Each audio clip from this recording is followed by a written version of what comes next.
di hati saya. Roh suci, oh Roh suci,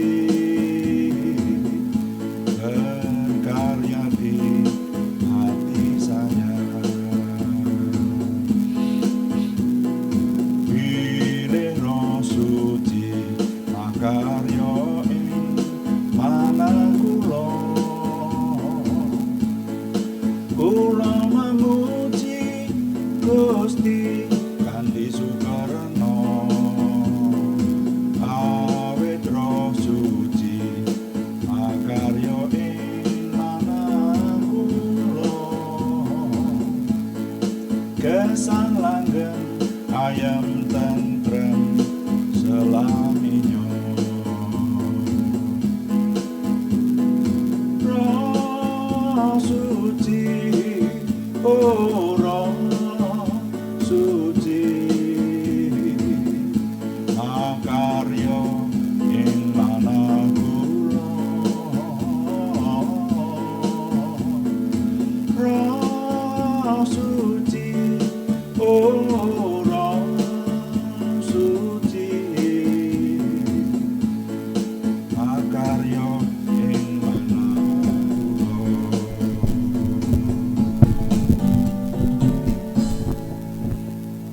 Bapa, kami mengucap syukur malam hari ini Tuhan berkati kami. Kami ingin merenungkan firman-Mu dan juga melayani Tuhan dengan doa. Urapi semua yang kami kerjakan, menjadikan nama Tuhan dimuliakan, kami semua diberkati. Terima kasih Bapa, dalam nama Tuhan Yesus Kristus kami berdoa. Haleluya. Amin. Selamat malam Bapak Ibu, Saudara sekalian yang diberkati Tuhan. Dan malam hari ini sudah bersama dengan kita di sini untuk melaksanakan doa malam. Nah, Bapak Ibu Saudara sekalian, renungan singkat dalam doa malam masih menjawab pertanyaan dari Ibu Titin Joko Susanto di Salatiga yang menghendaki penjelasan mengenai bahasa roh. Bagaimana penjelasan bahasa roh itu? Dan ini kayaknya sudah yang ke-9 kali ya. Saya mencoba menjawab dengan lebih rinci. Bukan hanya bahasa roh, tapi juga penjelasan yang lebih lengkap lagi, maksud saya seperti itu.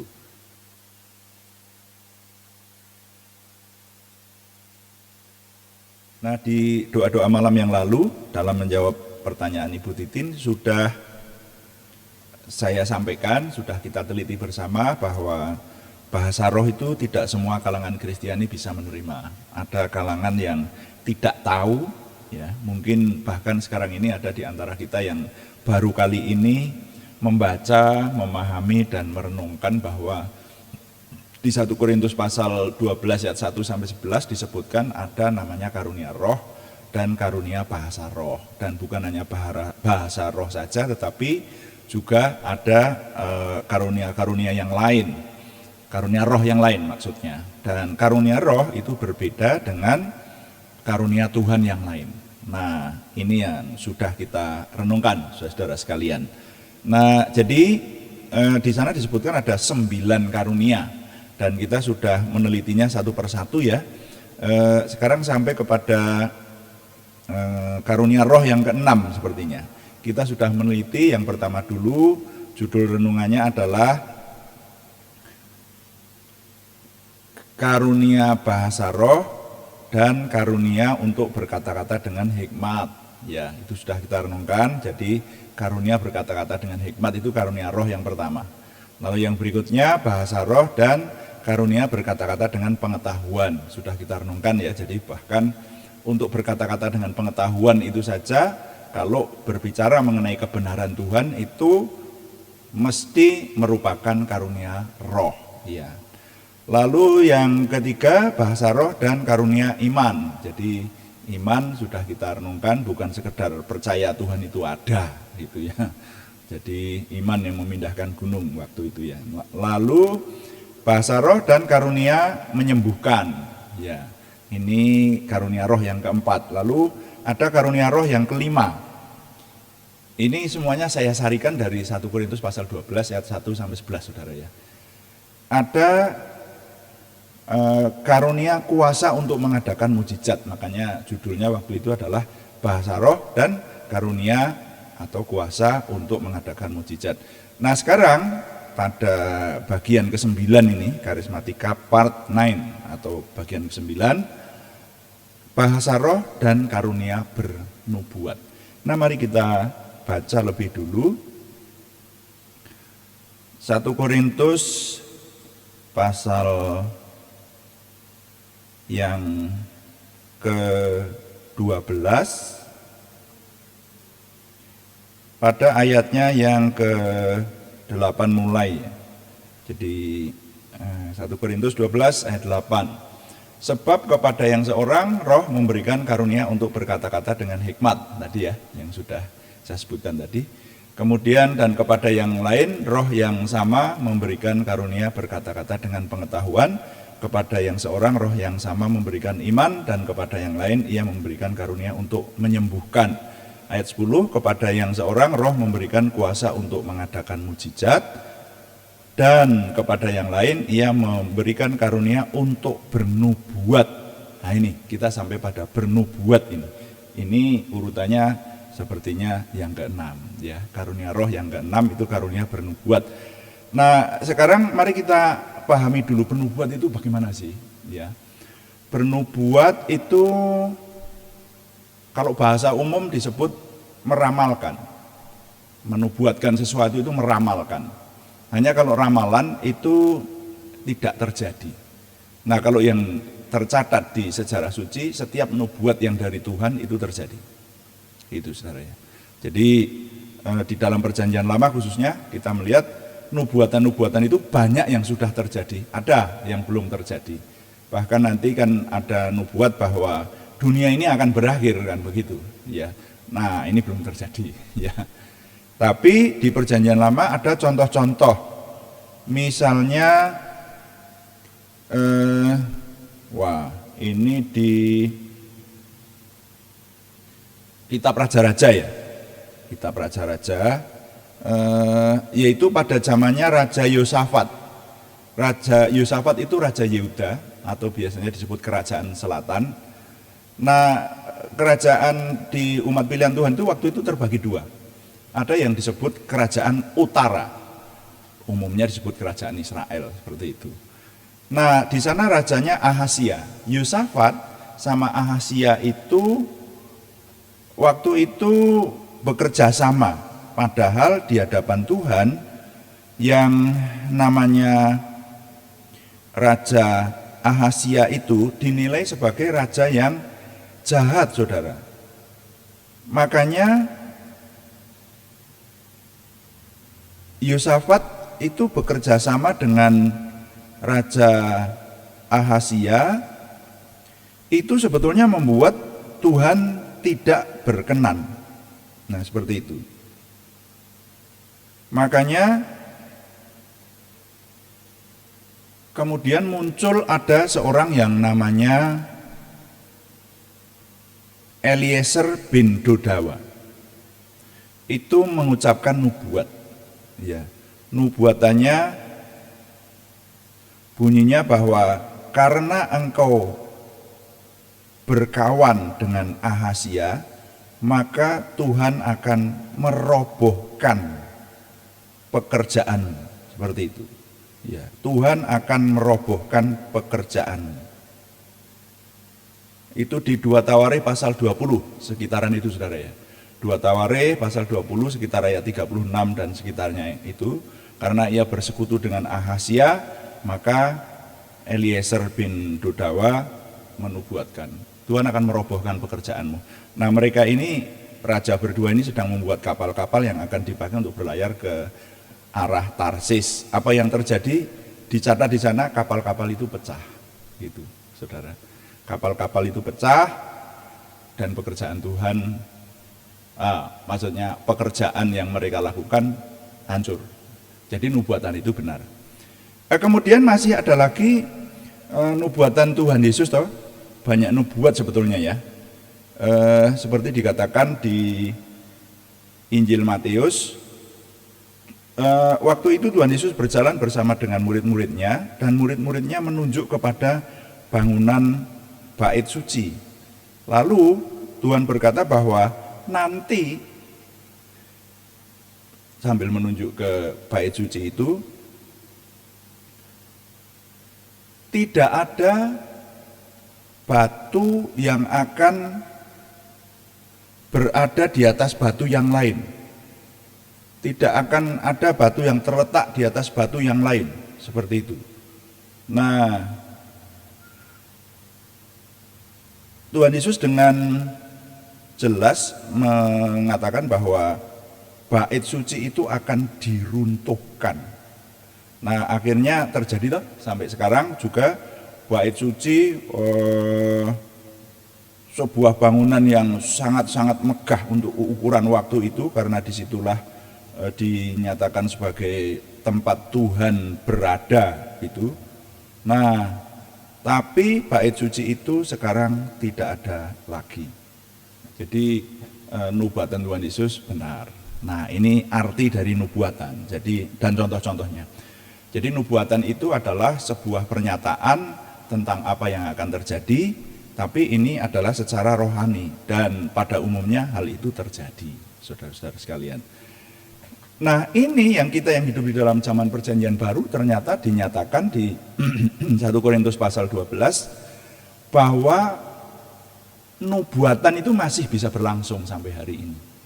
Jadi ada orang yang diberi karunia untuk bernubuat, artinya bisa menyampaikan apa yang akan terjadi semacam itu bisa hari-hari ini. Nah, tentu saja saudara, yang semacam ini tidak sembarang orang. Ya, orang yang menyampaikan nubuat itu kalau menurut saya ya tidak sembarangan. Ya, bahwa tiba-tiba orang lalu berkata, wah nanti akan ada pandemi melanda seluruh dunia gitu. Kalau kemarin nggak ada ya yang mengatakan semacam itu. Tapi kalau itu tidak terjadi, makanya orang yang menyampaikan nubuat itu terhitung sebagai nabi palsu namanya. Nah, itu makanya hati-hati menyampaikan nubuat, karena yang namanya nubuat itu tentu dari Tuhan. Yang bernubuat itu hanya sekedar menyampaikan apa yang harusnya disampaikan oleh Tuhan melalui orang itu. Jadi kalau orang bernubuat ya, walaupun ini karunia Roh Kudus, ini benar-benar harus orang yang dekat Tuhan lah, yakin betul apa yang diucapkan itu tidak salah, seperti itu. Itu pemahaman saya. Nah, hanya di perjanjian baru juga ada pemahaman bahwa yang namanya bernubuat itu tidak sekedar menyampaikan apa yang akan terjadi saja, tetapi 1 Korintus pasal 14 ayat 3 memberikan arti berikutnya dari nubuatan dalam perjanjian baru. Jadi dalam perjanjian baru, saya baca 1 Korintus pasal 14 ayat yang ketiga, tetapi siapa yang bernubuat, ia berkata-kata kepada manusia, ia membangun, menasehati, dan menghibur. Ya. Makanya saya pernah kalau ini bertemu dengan orang-orang semacam ini. Jadi di sebuah persekutuan kemudian orang berkata, saudara-saudara nanti akan ada yang sakit, misalnya begitu ya. Di antara kita yang hadir di sini, Tuhan mengizinkan ada yang akan sakit, tapi percayalah dan mendekatlah kepada Tuhan, maka Tuhan akan menolong sakitmu. Tuhan lebih berkuasa dari penyakitmu, misalnya semacam itu. Ini misal gitu ya. Jadi menyampaikan ada sesuatu yang akan datang, tapi juga memberi penghiburan. Nah gitu. Ya, ini lebih dari sekali dua kali saya dengar ada orang bernubuat semacam ini. Pertanyaannya, saudara-saudara, apakah kita boleh percaya kepada nubuat-nubuat semacam ini? Nah, di dalam zaman perjanjian baru, semua nubuatan khususnya itu harus diuji. Ada ayatnya itu di 1 Tesalonika juga yang mengatakan bahwa ujilah segala sesuatu dan pakailah yang baik. Ya, jadi nubuatan-nubuatan itu harus diuji. Untuk diingat bahwa kita dinyatakan oleh firman Tuhan, jangan menganggap rendah nubuat-nubuat. Makanya dulu waktu kita membahas ada dosa yang tidak bisa diampuni itu ya dosa menghujat Roh Kudus, masih ingat itu dalam satu sore doa malam, maksudnya itu kita merenungkan soal hal itu. Maka di 1 Tesalonika pasal 5 ayat 20 dituliskan jangan menganggap rendah nubuat-nubuat. Jadi nubuat itu sekarang masih, kesimpulannya begitu. Kalau saudara atau saya dalam satu kalangan tertentu, misalnya dalam persekutuan atau kapanpun, ada orang yang bernubuat dengan serius misalnya, bukan hanya guyonan. Kadang-kadang sebuah guyonan seringkali kita terima secara guyonan juga bernubuat. Contohnya begini, ada orang yang berkata, wah Pak Pangat akan segera punya rumah nih. Lalu saya berkata, wah ini nubuat ya, amin, saya bilang begitu. Nah itu enggak serius kalau itu. Tapi kalau yang dikatakan serius itu misalnya dalam satu persekutuan tertentu, terus orang mengatakan saya menyampaikan kehendak Tuhan bahwa hari ini ada orang yang akan dikaruniai sebuah rumah. Wah itu serius itu. Nah yang seperti itu diuji, tapi jangan dianggap rendah ya. Karena apa? Firman Tuhan mengingatkan, kalau saudara tidak setuju, katakanlah wah apa ya bener ini nubuat kayak seperti itu, apa ya zaman sekarang apa ya masih ada nubuat gitu ya. Tapi jangan menganggap rendah, karena firman Tuhan memerintahkan demikian. 1 Tesalonika pasal 5 ayat 20, jangan menganggap rendah nubuat-nubuat. Kalau enggak setuju ya enggak usah diterima, enggak masalah gitu. Tapi jangan menganggap rendah. Kalau dianggap rendah itu artinya akan mencemooh atau itu nanti loh. Kalau sampai keliru menghujat Roh Kudus, dosanya tidak diampuni loh. Jadi semua dosa diampuni, tapi dosa menghujat Roh Kudus sudah tidak bisa diampuni. Sudah tidak ada Yesus kedua, istilahnya semacam itu. Ini sudah kita renungkan sih. Nah, dengan demikian maka memahami tentang karunia roh yang namanya karunia bernubuat ini, kita pahami bahwa karunia bernubuat itu sampai di zaman perjanjian baru ini masih diberikan Tuhan. Bisa ada orang bernubuat. Nah, mari kita memahami hal ini.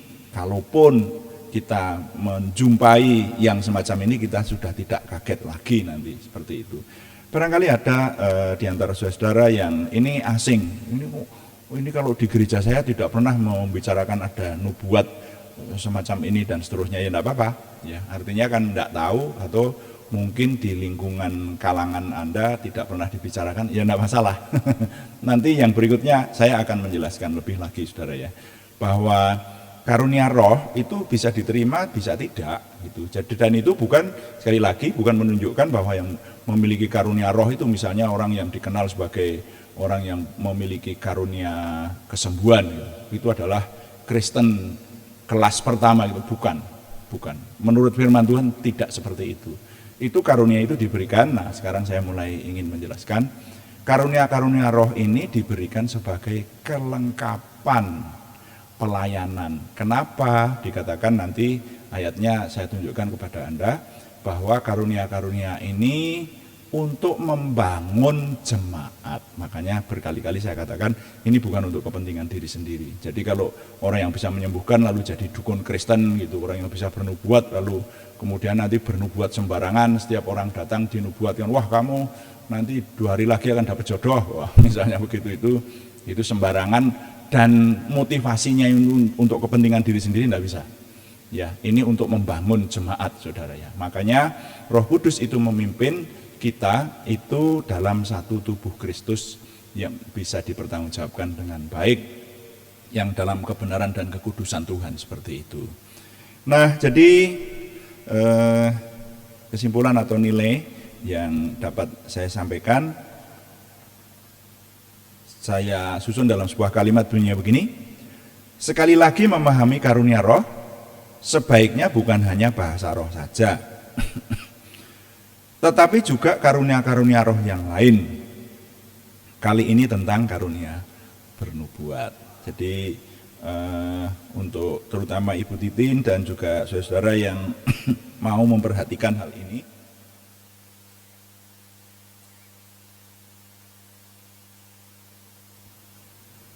Memang saya hanya menjawab pertanyaan seputaran bahasa roh, tapi ternyata setelah kita pelajari, kita harus belajar juga tentang karunia roh, ya. Bahasa roh itu salah satunya. Jadi sekali lagi saya sampaikan, sekali lagi memahami karunia roh sebaiknya bukan hanya bahasa roh saja, tetapi juga karunia-karunia roh yang lain. Kali ini tentang karunia bernubuat. Tuhan dipuji, amin. Mari kita melayani Tuhan dengan doa, saudara-saudara sekalian.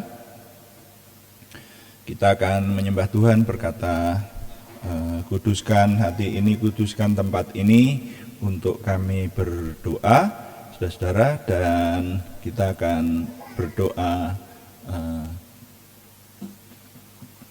melayani Tuhan. Haleluya.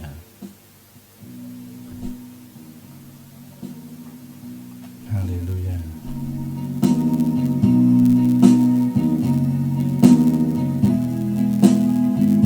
Haleluya. Terima kasih Tuhan.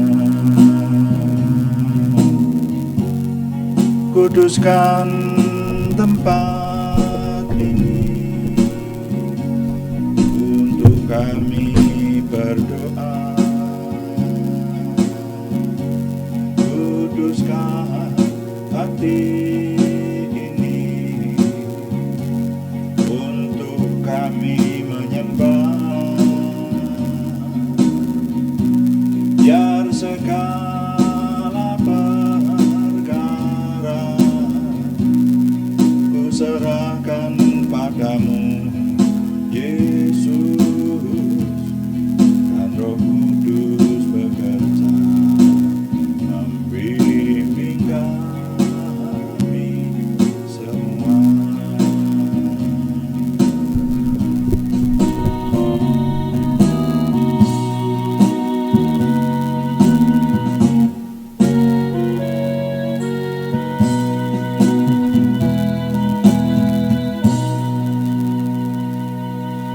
Bapa, kami menghadap hadirat-Mu dalam doa, kami melayani Tuhan dengan doa hari ini, dan kami menyerahkan doa syafaat kami. Kami mengucap syukur semua yang sudah kami renungkan dari firman Tuhan ini berkati, sehingga kami semakin diperlengkapi untuk hidup lebih berkenan kepada Tuhan, khususnya dalam bersinggungan dengan dimensi rohani, sehingga oleh pimpinan Roh Kudus hidup kami semakin disempurnakan ke arah kesempurnaan Tuhan sendiri. Terima kasih Bapa di surga. Sekarang kami menyerahkan Tuhan apa yang akan kami persembahkan dalam doa ini. Kami menyerahkan nama-nama yang harus kami naikkan dalam doa, yaitu saudara kami yang membutuhkan kesembuhan dari Tuhan. Kami mohon Tuhan mengingat saudara-saudara kami. Kami mohon Tuhan memberikan kesempurnaan kesembuhan kepada nama-nama yang akan kami naikkan dalam doa ini, juga kesempurnaan pertumbuhan jasmaniah maupun kejiwaan. Kami berseru dalam nama Tuhan Yesus Kristus, Yeshua HaMasyiah itu, Tuhan memberikan kesempurnaan kesembuhan kepada saudara kami Aryadi Wirawan, saudara kami Arni Setiawati, saudara kami Budi Suswanti, saudara kami Yohanes Sutarman, saudara kami Elisabeth Sri Mintawati Indah Purwaning Tias, semuanya di Purwodadi, saudara kami anak Alek Giovanni Wibowo, saudara kami Supriyanto, semuanya di Salatiga, saudara kami Siti Rondia, saudara kami Cahyani Bagiowati, semuanya di Semarang, saudara kami Kristiningsih Joko Widodo di Yogyakarta, saudara kami Naomi Sumarsi Selamat Haryono di Wonogiri. Mohon Tuhan yang menolong mereka. Dan juga kami berdoa untuk pergumulan yang lain selain kesembuhan, yaitu pergumulan dari saudara kami Sri Purwati di Penawangan, saudara kami Yohana Asri Sabtorini di Kediri, saudara kami Ananda Thomas Setio Adi Prakoso di Purwodadi. Tuhan menolong sesuai dengan limpah rahmat Tuhan. Terima kasih Bapa di surga, kami mengucap syukur. Dalam nama Tuhan Yesus Kristus kami mengucap syukur setiap hari Tuhan memberikan kepada kami dapat berdoa dan kami bersekutu menikmati karunia Tuhan. Kami mohon Tuhan yang menolong, Tuhan yang memberkati kami sehingga kami terus dapat menikmati apa yang Tuhan anugerahkan. Kami Tuhan menerima setiap hari firman-Mu, juga rahasia-rahasia yang Tuhan anugerahkan, sehingga kami semakin memiliki percaya diri, semakin memiliki optimisme, antusiasme, semakin bersemangat, bergairah menyambut masa depan kami untuk menang bersama dengan Tuhan. Terima kasih Bapa di surga, kami mohon Tuhan yang menyempurnakan doa kami oleh pertolongan dan pimpinan Roh Kudus. Semuanya kami persembahkan dengan mantap percaya dalam nama Tuhan Yesus Kristus Juru Selamat kami. Haleluya. Amin. Demikian doa malam hari ini Bapak Ibu Saudara sekalian, dan kami mengingatkan bahwa doa malam dilaksanakan setiap hari Senin sampai dengan Sabtu setiap jam 6 atau jam 18 waktu Indonesia bagian Barat. Dan juga kami melaksanakan doa pagi yaitu jam 5 pagi saudara sekalian. Kami mengundang Bapak Ibu untuk mengikutinya dan memberikan dukungan ya, setidaknya dukungan doa, dan juga like, komen, dan share, bagikan kepada teman-teman lain sehingga lebih banyak lagi yang diberkati Tuhan bersama dengan kita. Selamat malam, Tuhan memberkati. Amin.